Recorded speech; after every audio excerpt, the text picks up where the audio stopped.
Well, well, well. Well, well, well. 네, 내 집처럼 편하고 즐겁게 영화를 보는 이곳은 무비스타 소셜클럽 홈무비쇼입니다. 저는 MC 조우종이고요. 저와 함께할 가족들 소개해드릴게요. 백은하 기자님, 천재 이승국님 반갑습니다. 안녕하세요. 한 주 동안 별일 없었죠? 네, 근데 네. 겨울은 언제 끝나나요? 아, 겨울 이제 입춘 이런 거 오지 않나요?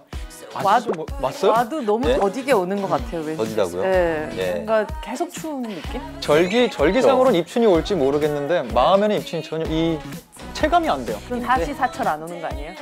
그것도 그렇고. 아, 마음의 겨울. 그거는 사시사철 평생 그렇고. 네. 자, 본격적으로 시작해볼까요? 자, 갑니다. 우리는 무비 패밀리. 자, 무비 패밀리. 오늘 함께할 영화는 무엇일지 공개합니다. 남영역에서 조사받던 서울대생이 사망했답니다. 도서관이 책상을 탁 치니 억하고 응? 이게요, 고문치사가 확실해요.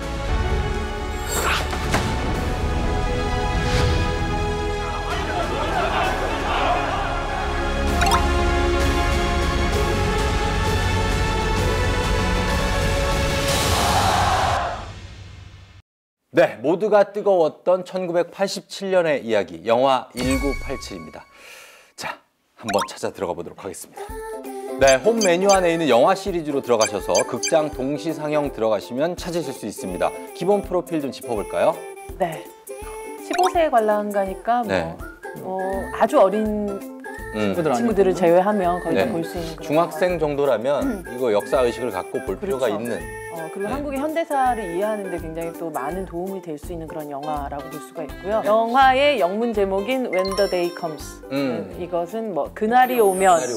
아마 이 영화 끝나고 나면 네. 이 노래가 그 노래가 있고. 정말 또 네, 많이 느껴지실 거예요. 왜 이 제목을 선택해야 했는가. 맞습니다. 예, 그래서 129분이라는 비교적 긴 2시간이 넘는데 아주 길게 느껴지진 않아요. 지금 출연진들 보면 김윤석, 하정우, 유해진, 김태리, 박희순 이렇게 쭉 네. 5분 정도의 배우분의 이름이 있지만 네. 그 밑으로도 이만큼 우리가 그럼요. 너무 말만 하면 많습니다. 다 알만한 그런 배우들이 네. 있기 때문에 129분은 절대 짧을 수가 없는 그런 시간이죠.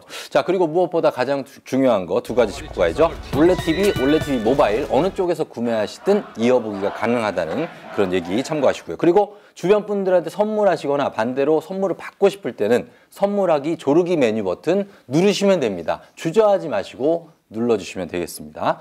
자, 그럼 저희는 감독님 그리고 배우분들에 대해서는 잠시 후에 얘기를 나눠보고 승국님께 줄거리 설명을 부탁드려보도록 하겠습니다. 네. 자, 1987년 1월 호헌철폐, 독재 타도를 외치던 22살 서울대생 박종철 군이 고문 중 사망하는 사건이 벌어집니다.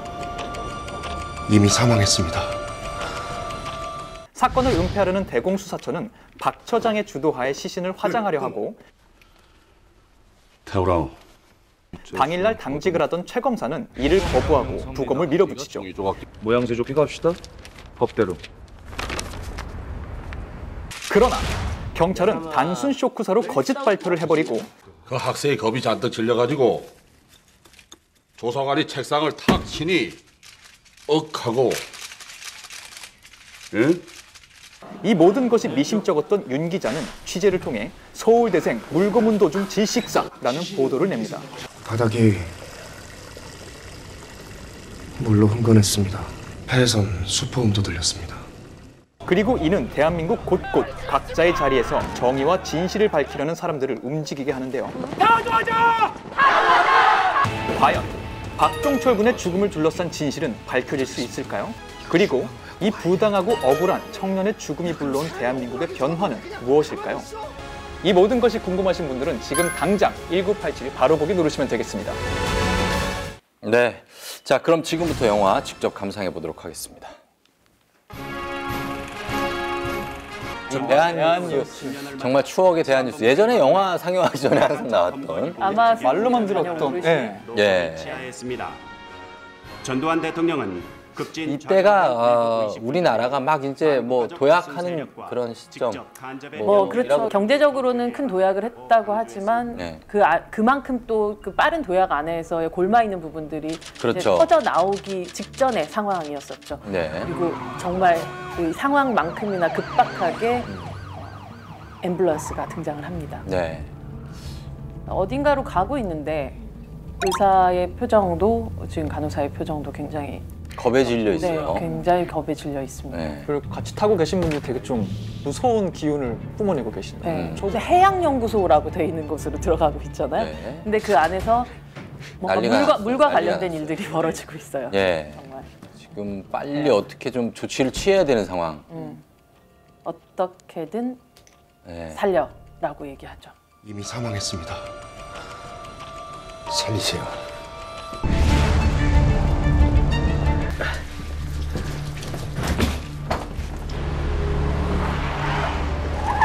시신은 어떻게 할까요? 태우라우. 만에 공짜술 얻어먹나 했다. 박종철 서울대. 심장마비?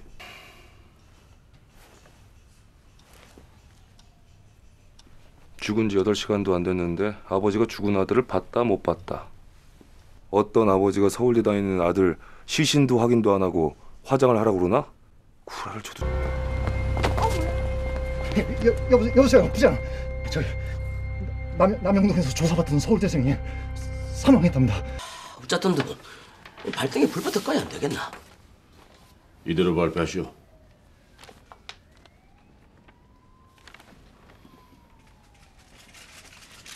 그리 된 겁니다. 경찰의 명예를 걸고 말씀드리는 건데요. 가혹행위는 결단코 없었습니다. 아니 그럼 어쩌다 죽었단 말입니까? 그 학생이 겁이 잔뜩 질려가지고 조사관이 책상을 탁 치니 하고 응? 쓰러졌답니다. 여기서 잠깐. 여기서 예. 이게 실제로도 저 때 들었어요. 아무도 안 믿었다고 듣긴 했어요. 네. 책상을 탁 치니 억하니 정말 말도 안 되고 아무도 안 믿었을 텐데 예. 저런 거를 공개적으로 했다는 거잖아요. 저 위치에 계신 분들이. 네. 저런 게 좀 지금 생각해도 그때도 말이 안 됐겠지만 저런 게 가능했을 저 87년도 얘기를 조금 하고 넘어가면 좋을 것 같아요. 맞아요. 예. 자, 그러면 영화 첫 장면에 나왔던 안내 자막처럼 이 영화가 기초로 하고 있는 실제 사건에 대해서 저희가 얘기를 좀 일단 해야 될 것 같아요. 네, 아마 한국의 관객들이라면 1980년도에 일어났었던 택시 운전사의 이야기를 기억을 하실 거예요. 네. 무력으로 정권을 잡은 사람이 바로 전두환 전 대통령이었었죠. 네. 하지만 그 80년부터 87년, 이 영화의 배경이 된 87년까지 군부 독재 안에서 정말 그 군합발이라고 흔히 얘기하는 그런 방식의 통치가 계속적으로 이루어지고 있었던 상황이었었고 네. 실제로 8년, 그러니까 7년을 넘게 한 사람이 대한민국을 집권하고 있는 상황이었었죠. 네. 사실 그때 당시로 치자면 이미 우리는 모든 국민들이 우리 손으로 대통령을 뽑는 게 너무나도 익숙해져 있는 시기가 네. 되었었지만 30년 전만 해도 대통령은 직선제가 아니었어요. 간선제였죠. 간선제였었죠. 체육관 선거라고. 네, 영화 속에서도 나오지만 체육관 맞아. 선거가 체육관 선거를 통해서 자기네들끼리 이렇게 해서 대통령이 뽑히는. 맞습니다. 그래서 국민들은 그냥 그거에 따라가야 되는 혹은 그거에 반대한다면 뭔가 다른 방식의 억압을 받는 그런 시대였었죠. 예. 그런 시대를 배경으로 하고 있고 사실 이 영화 속에서 보면 당시 서울대에서 민주화추진위원회를 이끌던 박종훈이라는 사람의 행방을 찾기 위해서 네. 그 후배를 데리고 와서 고문을 하기 시작해요. 그 소재를 파악하는 거죠. 소재를 이 선배 어디 있냐? 불어라라는 네. 식의 이제 그 추궁을 하다가 결국은 고문으로 이어지게 되고 그 고문을 통해서 박종철이라는 서울대 학생이 죽음에 이르는 사건이 발생하게 됩니다. 그렇죠. 그게 앞에 나왔던 그거죠. 그렇죠. 그러니까 바로 그게 1월 달인데요. 1987년 1월 달인데요. 처음에는 이 사건을 굉장히 조작하고 은폐하려는 움직임이 있었지만 결국 영화 속에 나오는 이 많은 한 사람 한 사람들의 힘에 의해서 이것이 세상에 알려지게 되면서 네. 국민들이 더 이상 참지 않고 부글부글 끓게 되는 상황에서 4월 13일 날 그러니까 지금으로 치자면 그러니까 국민들의 의견을 그러니까 들어줘도 모자랄 판에 네. 4.13 이것은 더 이상 우리는 그 직선제가 아니라 네. 그냥 그대로 밀어붙이겠다. 호원 조치가 그러니까 호원 조치가 내려지게 된 거죠. 네네. 예언이 불가능하다고 판단하고 현행 헌법에 따라 내년 2월 25일 그러니까 호환 조치가 내려지게 되면서 정말 이대로는 더 이상 못 있겠다라고 여기저기서 국민적인 분노가 최고점에 이르는 그런 상황에 이르게 되는데 이때 이제 시위 중이던 연세대 학생인 이한열이라는 학생이 또 이제 경찰이 쏜 최루탄에 직격으로 맞아서 바로 사망하게 되는 사건이 되죠. 그러니까 말 그대로 이것은 도하선이 되게 된 건데 이미 막 부글부글 끓고 있던 사람들의 마음에서 이제 어린 학생들이 이렇게 차례로 그것도 별로 시간을 두지 않고 죽어나가는 사건들이 생기기 시작하면서 말 그대로 이제 6월 항쟁으로 가는 어떤 시발점이 된 거죠. 그렇죠. 그러면서 이제 6월 항쟁이 여기저기 전국의 한 18개 도시에서 전국적으로 이제 학생뿐 아니라 시민들 그러면서 그러니까 서울뿐 아니라 전국으로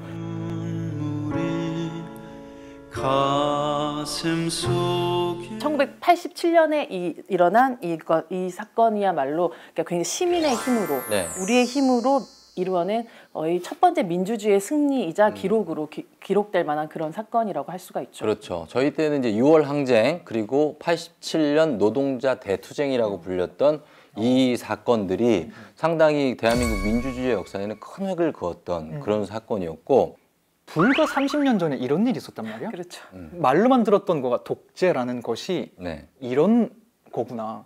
그런 마음이 제 또래들 아마 좀 많이 느끼지 않았을까 싶고 영화를 보면서 또 한 가지 느낀 거는 이렇게 의미가 진짜 있어봐야 자주 하는 말이긴 하지만 의미가 엄청 있다고 해도 영화가 재미가 없으면 특히 젊은 관객들에게는 이게 입이 안 될 수 있잖아요. 그렇죠. 의미만 있고 뭐 교과서요? 다큐멘터리야? 이럴 수 있는데 감독님이 뭐 인터뷰에도 그런 말씀하신 것 같긴 한데 그거를 안 하기 위해서 영화로서도 흥미롭게 만들기 위해서 많은 노력을 하신 것 같더라고요. 특히 주인공들이 선역 위주로 흘러가는 게 아니라 커다란 악의 인물이 하나 있고 그 사람이 영화 내내 나오고 그 사람 이 바위에게 날아가는 계란들이 선역으로 중간중간 계속 나오면서 끝까지 이야기가 가르게 구조를 짜셨더라고요.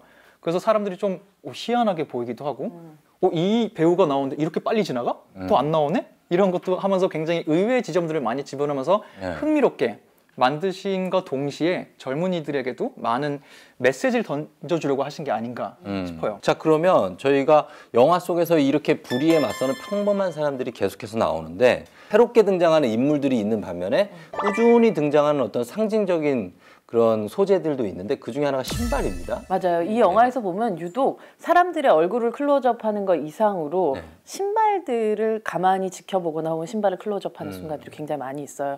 영화 속에서 이한열 열사가 신고 있었던 하얀색 타이거 운동화 역시 마지막으로 남겨진 것이 그의 신발 한 짝이거든요. 그 신발을 실질적으로 이한열 열사가 신었던 것을 그대로 복원해가지고 이 영화 속에서 이한열 열사를 연기했었던 배우가 신고 연기를 하기도 했었고 영화 속에서는 그 신발들이 잠시 원래는 사람의 발에 신겨져 있던 신발들이 어떤 힘에 의해서 이렇게 사람들이 떠나고 난 다음에 이렇게 엉그러져 있는 신발들이 보여지는 그런 장면들도 있어요. 누군가가 뵀었을 때는 그냥 저건 신발 한 짝들이라고 보여지겠지만 그 신발들이 모이고 모여서 결국 거기서 그냥 멈춰져 있지 않고 사실 어떤 강처럼 흘러서 지금까지 이르는 그런 영화라는 생각을 하거든요. 그 사람들이 그 신발들이 말을 하고 있다라는 느낌 같은 것들을 영화 속에서는 받게 되는 것 같아요. 누가 봤었을 때 저 한 5,000원짜리, 3,000원짜리 혹은 아니면 너무 싸구려 이미 너무 낡은 운동화처럼 보이는 그런 구두처럼 보이는 그런 것들이지만 그 신발들의 힘들이란 것들이 모였을 때 너무나도 큰 강이 되는 그런 느낌 같은 것들을 영화적에서 봤을 때 이미지적으로 굉장히 많이 보여주는 느낌들 같은 걸 받으셨을 거예요. 네네네. 그리고 가족에 대한 얘기도 많이 거론이 되죠?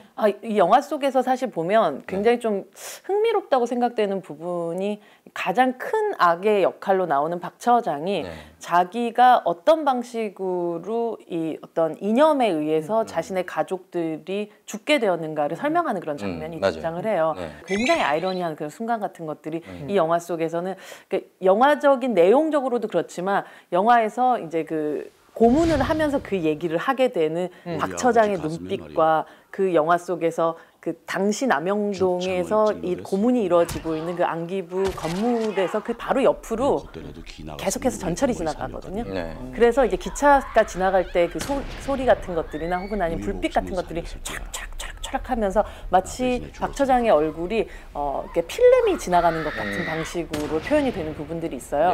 그 장면은 굉장히 영화적으로도 굉장히 아름답고 빼어난 장면이고 사실은 영화의 주제적으로 봤었을 때도 많은 아이러니를 담고 있는 그런 장면이라서 여러분 그 장면 굉장히 좀 보시면 또 좋을 것 같아요. 그렇죠. 자, 이 정도면 저희가 역사적 배경에 대해서 충분히 또 여러분께 설명을 드린 것 같은데 이쯤에서 영화 1987 속 최검사 역할의 하정우 배우의 영화들을 추천을 좀 해드리고 가면 좋을 것 같습니다. 아가씨, 추격자, 국가대표 이 쟁쟁한 영화들 모두 올레TV에서 만나실 수 있고요. 프라임 무비팩으로도 즐기실 수 있으니까요. 참고해서 만나보시면 좋겠습니다. 일일이 검색이 어렵다 하시는 분들 뭐든지 다 들어주는 올레TV의 집사 지니찬스 사용하시면 됩니다. 방법 알아보고 올게요. 지니야. 네? 하정우 영화 찾아줘. 하정우 영화를 검색해드릴게요. 지니의 추천작들을 만나보세요.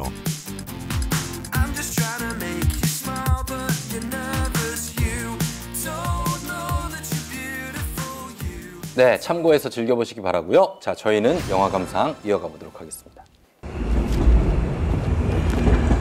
부검 명령 섭니다. 사내 새끼가 종이 조각 뒤에 숨어서 가간? 모양새 좋게 갑시다. 부검합니다. 내래 네 모가지 땄어야. 시신에 물기 있었다고 하셨잖아요. 바닥에 물로 흥건했습니다.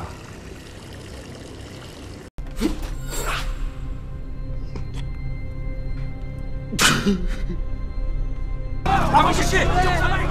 갱짜리 죽였습니다! 갱짜리 죽였습니다!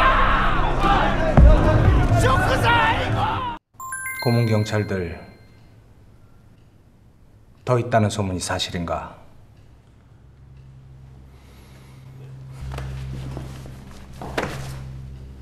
당신 공범 될 거야? 공무원은 직무상 얻은 정보를 누설할 수 없습니다. 진실은 감옥에 가둘 수 없다! 제 일이 가두고 지키는 겁니다. 네. 여기서 잠시만. 네. 진실을 알리기 위해서 각자 또 고군분투하는 이 배우들에 대한 중요하죠. 이야기를 좀 나누고 가야 될 것 같아요. 정말 그야말로 배우 올스타전이라고 할 만큼 올스타전, 진짜 올스타전. 너무나도 많은 배우들이 나오는데 먼저 그럼 박 처장 역할의 김윤석 배우부터 얘기해 보도록 하겠습니다.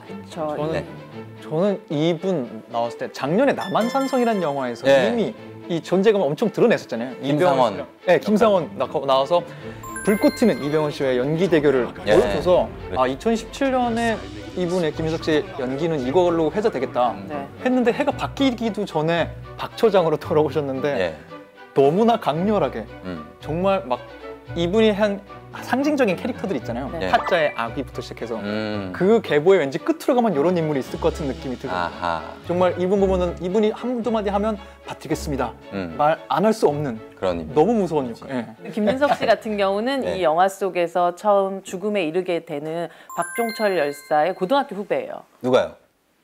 김윤석 씨가요. 아, 오달수 씨도 마찬가지예요. 맞아. 부산의 해강고등학교라는 해강고등학교. 곳인데 해강고등학교 출신이고 또 김윤석 씨 그리고 영화 속에 또 나오는 오달수 씨 같은 경우도 해강고등학교 후배 출신이에요. 근데 그러니까 사실 가장 맡기 싫은 역할이었을 것 같아요. 그러네요. 가장 맡기 싫은 역할들 뭐 이후에도 우리가 설명하는 다른 배우들도 가장 이 이야기에 가깝게 간 사람들이 악의 편들을 더 많이 연기를 하게 되죠. 근데 어쨌든 김윤석 씨에 대해서 더 이상 연기를 잘한다 뭐 이런 얘기는 되게 입 아픈 얘기인 것 같고 이 영화 속에서 박 처장이란 사람이 거의 영화 그러니까 김윤석 씨가 실제로 그런 얘기도 하셨는데 이 영화는 쇼트트랙 개주 같은 영화다라는 얘기를 하셨어요. 그러니까 계속해서 바톤을 이어받으면서 가지만 실제적으로 계속해서 옆에 좀 돌고 있는 그런 느낌 같은 것들을 받게 되는데 많은 배우들이 근데 유일하게 처음부터 끝까지 혼자 계속 달려가는 사람이 박 처장이에요. 그래서 이 박 처장을 중심으로 사람들이 들어왔다 나왔다 만났다가 헤어졌다 하는 방식이거든요. 그래서 이 사람의 존재감이란 건 굉장히 중요하고 이 사람이 얼만큼 또 악한가 에 따라서 이 사람이 결국은 무너지는 순간에 카타르시스가 극적으로 좀 있긴 하죠. 네. 그런 부분을 굉장히 과하지 않게 그리고 너무나도 일부러 극적이지 않게 연기했었던 사람이 바로 김윤석이란 배우고 그것이 굉장히 성공했기 때문에 영화가 끝나고 나면 사실은 이 박 처장의 얼굴을 쳐다보도 보기가 싫은 그런 느낌을 받게 되셨을 거예요. 그렇습니다. 자, 그리고 이어서 부검을 하자. 왜냐하면 이제 빨리 처리를 하고 시신을 태우려는 그 남영동 측과 안 된다. 난 도장 못 찍어준다. 부검해야 된다라고 얘기했던 서울지검 최검사 역의 하정우 씨. 네, 네. 예. 근데 하정우 씨 같은 경우 이 영화 속에서 보면 자신은 없지만 주사는 있는 사람으로 나오잖아요. 자신 있냐? 없죠. 응? 없어. 내가 주사는 있어요. 아, 역시 술은 빈속이야. 실제로 그 최 검사님 같은 경우 술을 아예 안 드시는 분이셨대요. 근데 이제 하정우 씨가 조금 만들어낸 부분들이긴 한데 네네. 이 영화 속에서는 결국은 부검을 맡게 하고 사건을 은폐시키고자 하는 어떤 그 세력들을 처음에 이제 맡게 되는 가장 큰 결정적인 역할을 하는 사람이 이 사람이 되겠죠. 그렇죠. 근데 보통 이런 역할들은 자칫 굉장히 선의 혹은 정의감 뭐 거대한 책임감 네. 이런 것에 의해서 본인이 이런 선택을 하게 되는 경우가 많은데 이 역할은 굉장히 좀 독특했던 것 같아요. 실제로 가만히 보면 어디 감히 검찰을 건드려 하는 마음 같은 것들이 이제 약간 세력 싸움 안에서 내가 지지 않겠다라는 그런 되게 수컷 같은 그런 본능 같은 것들을 더 많이 보여주는 인물이거든요. 그래서 단순히 착한 인물이다, 뭐 나쁜 인물이다 이렇게 보기 힘든 그런 인물이에요. 그래서 그러니까 오른쪽이나 이게 오른쪽의 사람이냐, 왼쪽의 사람이냐, 권력자의 사람이냐, 아니면 민주주의의 어떤 그 선봉에 선 사람이냐 이런 방식의 구분이 잘 안 되는 사람이에요. 네. 그래서 하정우 씨는 자기의 역할을 사실 생태계를 약간 교란하는 사람 같은 느낌으로 황소개구리. 네, 그래서 여기저기 들쑤시고 다니는 그런 역할로 이제 좀 생각을 했었고 그래서 굉장히 교란스러운 연기를 여기서 잘 보여주죠. 그리고 영화의 또 가장 마지막에 견인을 하게 되는 배우가 바로 김태리 배우였었죠. 그렇죠. 근데 김태리 배우가 연기한 이 연이라는 캐릭터는 뭐 여러 의견들이 있어요. 그러니까 실제적으로 영화 속에서 많은 남성 캐릭터들이 등장을 하는데 유일하게 실제하지 않았었던 픽션의 캐릭터. 이 연이가 어떻게 보면 본인의 아주 능동적인 방식의 선택이 아니라 주변의 환경, 그것이 삼촌이라든지 혹은 선배라든지 이런 어떤 주변의 아주 충격적인 사건들을 통해서만 이 여성이 변해야 하는가에 대해서 많은 부분에 의문을 제기하는 분들도 굉장히 많이 있었어요. 네. 사실 그건 이 영화의 시나리오가 가지는 조금 한계인 부분들이 분명히 있는 것 같아요. 하지만 김태리라는 배우가 이 연희를 연기하면서 이 역할이 시나리오 이상으로 능동적인 사람처럼 보이게끔 만드는 부분들이 분명히 있었던 것 같아요. 그건 배우의 힘이었다는 생각이 들고 이 배우가 가지는 걸 어떻게 보면 이 생명력이라는 것이 영화에서는 조금 플랫하게 조금은 이렇게 보면 납작하게 만들어졌었던 여성 캐릭터를 훨씬 더 풍부하게 만들어줬던 그 힘이 바로 이 아주 이제는 신인이지만 이제는 뭐 거의 한두 작품 만든 그런 배우인데도 이미 너무나도 큰 느낌 같은 경우는 이 김태리 배우의 힘이었던 것 같아요. 그렇습니다. 또 말씀하신 시나리오의 힘이라는 게 분명히 정말 아주 컸을 거다라고 생각을 하는 게 아까 우리 잠깐 지나가긴 했지만 올스타전이다 싶을 정도로 많은 배우들이 나오는데 정말 비중이 요만한 걸 하신 이름난 배우들이 많잖아요.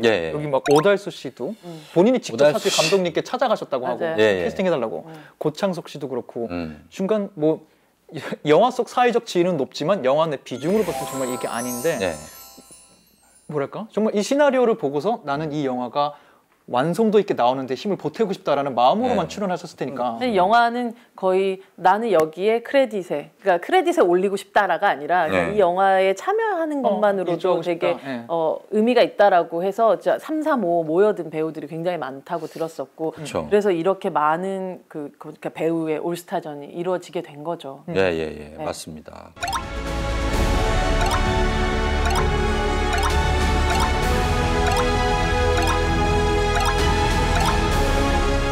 자, 그러면 이렇게 많은 배우들을 함께 작업을 했던 이 영화에 연출을 한 장준환 감독에 대해서 얘기를 한번 해보도록 하겠습니다. 어떤 작품이 있었죠? 장준환 감독 영화를 굉장히 많이 찍은 감독이라고 생각하실 수도 있지만 저는 지구를 지켜라밖에 생각이 안 나서. 그래요? 그걸로 굉장히 오랫동안 이름을 들었어요. 그렇죠. 그러니까 정말 아마도 한국의 영화사 안에서 다시 나오기 힘든 괴작이자 굉장히 독특한 재밌어요, 영화가 예. 바로 2003년도에 등장했었던 지구를 지켜라라는 그렇죠. 영화였었는데요. 이 지구를 지켜라라는 영화도 사실 아주 독특하고 황당하고 황당무계한 이야기지만 한국 사회가 가지고 있는 아주 병적인 부분들을 이렇게 건드리는 그런 영화라고 볼 수가 있었거든요. 그래서 항상 자기가 가지고 있는 장르적인 즐거움, 영화를 만든 사람으로서 장르적인 즐거움을 가지고 있지만 동시에 이 영화가 왜 사회와 연결될 수밖에 없는가에 대해서 고민하는 그런 감독이었어요. 그러다가 이제 굉장히 오랜만에 찍게 됐던 영화가 또 화이라는 영화인데요. 화이는 오히려 그 어떤 사회보다는 인간 안으로 들어가서 인간이 어떻게 악마가 되는가 그리고 그 악마가 외롭지 않기 위해서 어떤 다른 악마를 만들려고 노력하다가 결국 실패하는가에 대한 이야기거든요. 그러니까 인간 본성에 대한 이야기를 굉장히 파고들면서 그걸 공부하듯이 파고들면서 만든 영화가 저는 화이라는 생각을 했었고 그 악의 끝을 함께 했었던 사람이 바로 또 김윤석이라는 배우였어서 두 사람이 함께 실험을 했던 사람 같다는 생각을 했었거든요. 그런 면에서 이 영화 1987은 장준환 감독이 가지고 있는 사회에 대한 어떤 시선과 혹은 또 인간에 대한 시선 같은 것들이 고스란히 다 들어와서 만들어지게 됐었던 결과물 같다는 생각을 합니다. 네, 무비스타 소셜클럽 홈무비쇼 저희가 영화 감상과 함께 재미 정보 드리고 있는데 이제부터는 스포에 유의하면서 결정적인 한방 안내 들어갈 차례입니다. 사운드 오프 엔딩 잠시 후에 공개할게요. 네, 이제 예고해드린 것처럼 엔딩 장면 감상해 보도록 하겠습니다. 오직 저희 세 사람의 표정과 육성만 나가니까 참고하시고요. 지나치게 촉이 좋으신 분들은 잠깐 쉬었다 오셔도 됩니다. 자, 그럼 영화의 결말 부분 감상해 보겠습니다. 야, 가자. 야, 있어봐.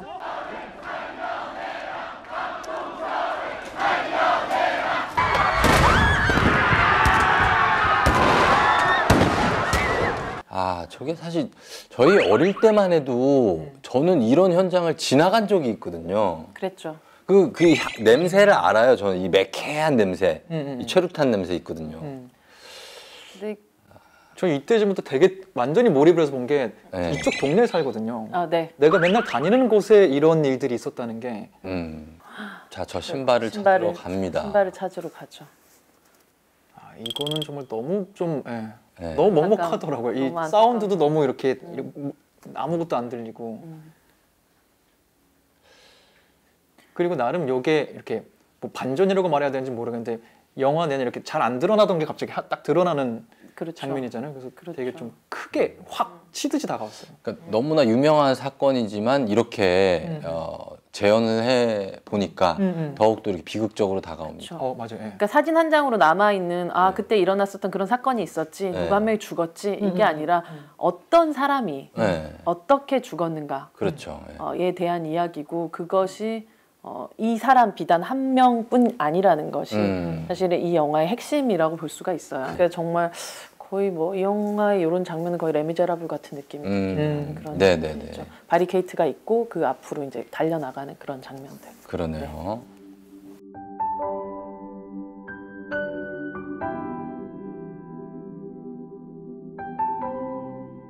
자, 이렇게 결말이 납니다. 자, 그러면 저희가 궁금하신 분들은 올레TV를 통해서 직접 감상하시기를 바라고요. 이제 끝으로 이 영화 이런 분 이럴 때 추천해드린다 한마디씩 하고 무비 패밀리 정리해볼까요? 네.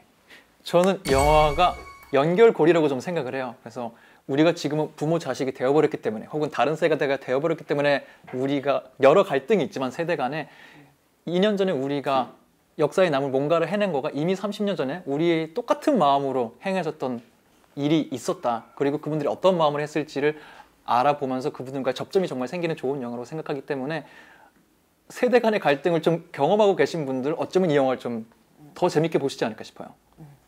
근데 영화적으로 굉장히 재미있는 구성을 가지고 있는 영화고요. 사실 영화를 보다 보면 더욱더 느껴지지만 세상은 그렇게 단순하게 돌아가지 않고 사람들은 선하거나 아주 절대적으로 악하지만은 또 않아요.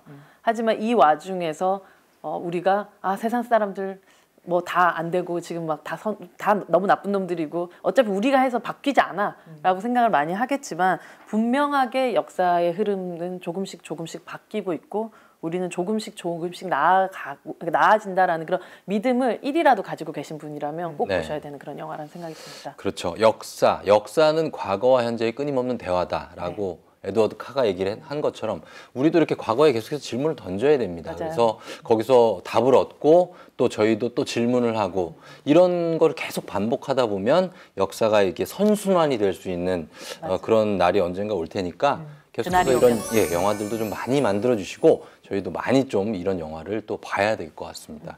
자, 그러면 저희는 오늘 저희가 소개해드린 재미 포인트, 추천 포인트 참고하시길 바라면서 즐거운 홈무비 타임 여러분 가져보시기 바랍니다. 네, 이번에는 뭐든지 다 알려주는 많이 아는 형, 그리고 저 조우종의 이 영화 조우종 만나볼 차례인데요. 먼저 많이 아는 형부터 확인하시죠. 올레 TV